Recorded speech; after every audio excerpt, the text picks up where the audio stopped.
YS Vivekananda Reddy గారి కుమార్తె సునీత, జగన్మోహన్ రెడ్డి గారి సోదరి షర్మిలమ్మ ఎన్నికల ప్రచారంలో వివేకానంద రెడ్డి గారి హత్యను ఏ విధంగా జగన్మోహన్ రెడ్డి గారిని ఓడించడానికి ఒక ఆయుధంగా, ఒక అస్త్రంగా వాడుకున్నారో మనం అందరం కళ్ళారా చూసాం.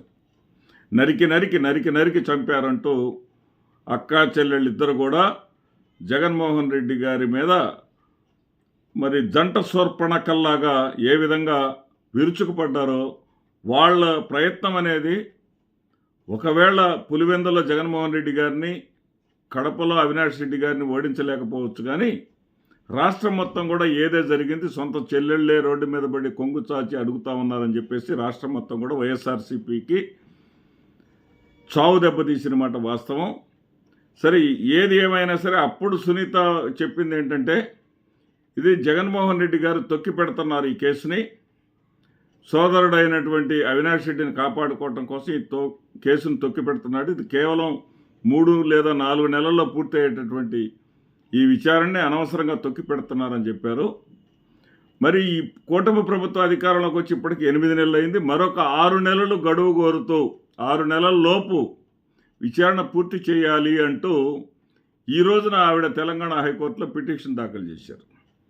ఈ పిటిషన్లో అనేక విచిత్రమైనటువంటి అంశాలను కూడా జోడించారు. వైఎస్ అభిషేక్ మరణాన్ని కూడా, అతను చనిపోవటాన్ని కూడా ఇక్కడ ప్రస్తావించారు. అదేవిధంగా దస్తగిరిని, వీళ్ళందరినీ కూడా ప్రతివాదులుగా చేరుస్తూ వాళ్ళందరికీ మళ్ళీ నోటీసులు ఇవ్వాలని చెప్పేసి కోరారు. ఇక్కడ తెలంగాణ హైకోర్టు కీలకమైనటువంటి ప్రశ్నలు సంధించింది.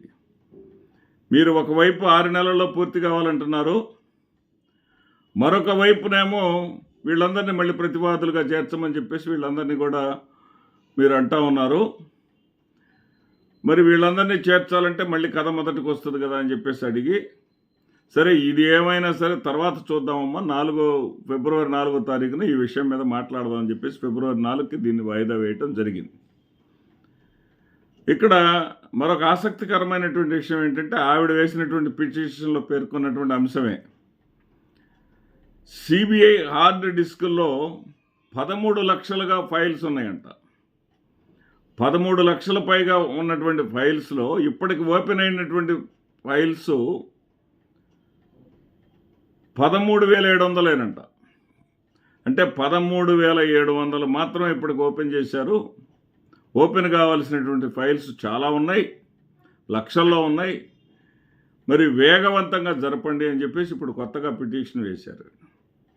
అంటే ఇన్ని ఫైల్స్ ఉన్న సంగతి, ఇంత విచారణ జరగాల్సి ఉన్న సంగతి ఆ రోజున సునీత గారికి తెలియదా? అంటే జగన్మోహన్ రెడ్డి గారిని రాజకీయంగా దెబ్బతీయటం కోసం చంద్రబాబు నాయుడు గారికి అమ్ముడు పోయి చేసినటువంటి ప్రచారం కాదా అది?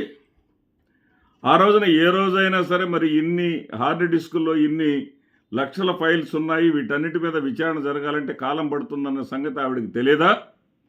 అంటే జగన్మోహన్ రెడ్డిని దోషిగా చేయటం కోసం, జగన్మోహన్ రెడ్డి మీద ప్రజల్లో విద్వేషాన్ని రెచ్చగొట్టడం కోసం, నింపటం కోసం ఈ సోదరీమణులిద్దరు కూడా జంట శూర్పణఖల్లాగా చేసినటువంటి ప్రయత్నమే తప్ప ఏమైనా దీంట్లో ఉన్నదా?